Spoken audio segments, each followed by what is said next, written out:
Okay,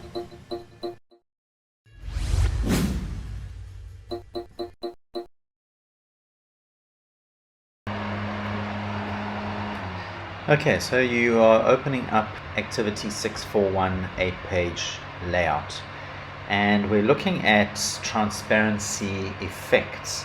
So when you're working with transparency effects, I'm just going to reset this workspace, so Advanced, Reset Advanced. You're going to need to open up from your window menu, Output, Flattener Preview, because this allows you to control transparency and to see what transparency is doing. Because it's really important that you understand that anything that is in effect usually involves some kind of transparency. And also you might have actually included transparency deliberately, like this background rectangle here.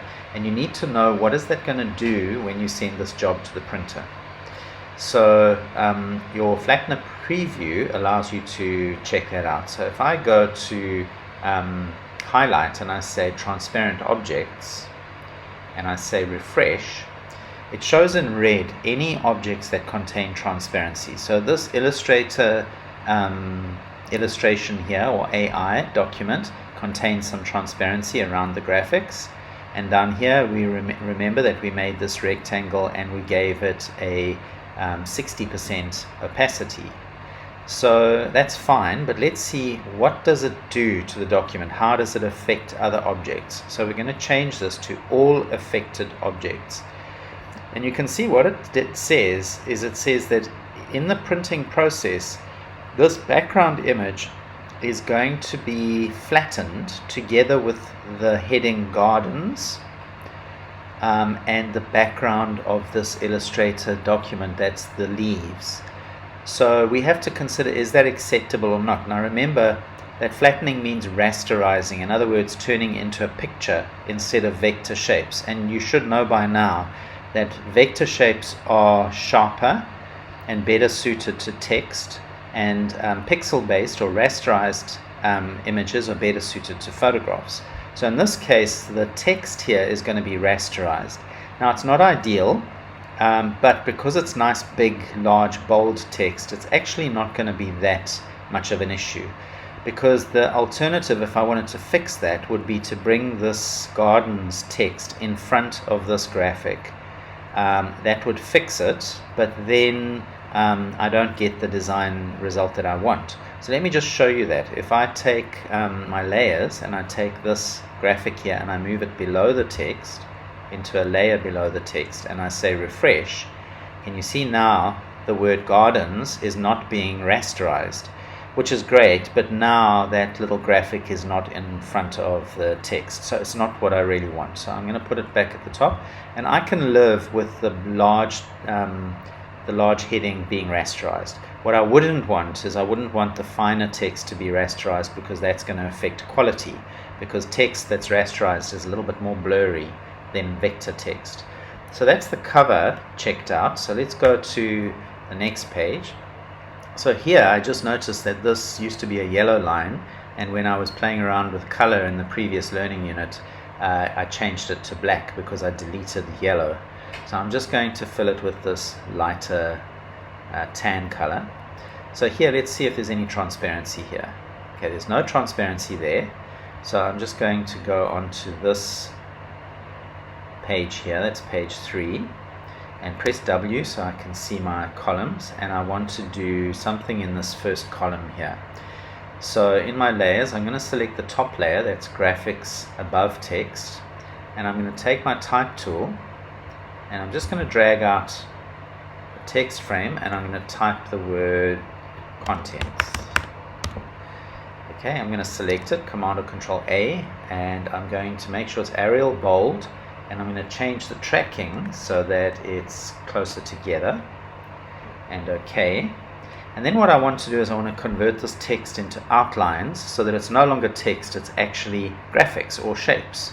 So I'm going to go to Type, Create Outlines, and then up here there's a button that rotates 90 degrees counterclockwise, and I'm going to pop this up here.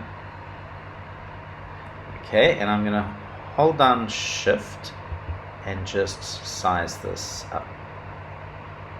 Okay, that's too big. Let me just undo that. Go to there, like that. Okay, I want to also put an image inside this, so because it's now actually shapes and not text, I can do that. So with it selected, Command or Control D, and I'm just going to choose this 04 image, and that's in your links folder. Okay, so I've got an image inside there, and then the next thing I want to do is I want to apply an effect. So remember, all effects are actually transparency effects. They contain transparency. So for object, I'm going to go to Effects, Drop Shadow. And I just want to change a few things. I want the opacity to be lower. I'm going to set it to 30. I'm going to set the distance up to 10, and I'm going to set the size to 5. And OK. And okay, that's what I want. I've deliberately done it like this to show you how you check for transparency effects. So now if I press W, that's the look that I want. But I need to check for any transparency issues. So Window, Output, Flattener Preview, Transparent Objects.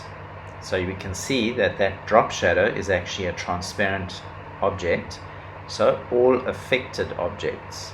So we can see that all of this text here is going to be rasterized. So the drop shadow and the text will become one image. That is not what I want. That's a bad result. So that will happen in the printing process, or it's most likely to happen. Some printers have technology that's newer, that's not going to do this, but you need to work on the assumption that your printer is not going to have that. You basically have to make sure that you are catering for the lowest common denominator in terms of print technology. So we need to fix this. So layer, we're going to take this graphic and we're going to move it to the graphics layer below the text layer, and refresh, and now you can see the text is not red, so it's not going to be rasterized. So that's why it's always a good idea when you're working with layers to make sure that your text layer is at the top, and this graphics above text is really only for very special situations where you actually want a graphic above the text, like on the cover page. Okay, so I'm going to just close the Flattener Preview, and I'm going to repeat this action on the end page. Let's just check this spread for transparency issues. So Output, Flattener Preview, all affected objects, refresh. Okay, so this transparent shape here and this transparent shape here will be rasterized together with the background image.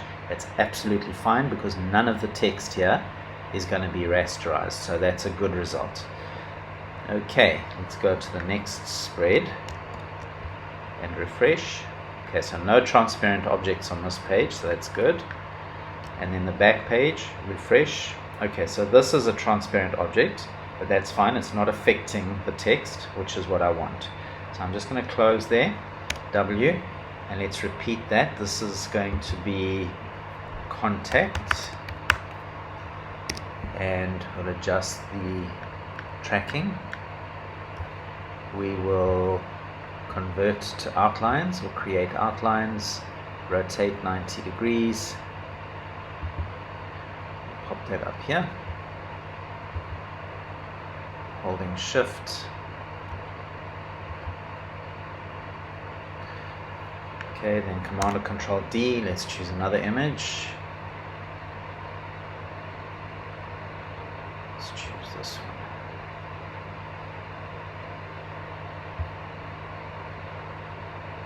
Okay, and then we're going to do that drop shadow business again.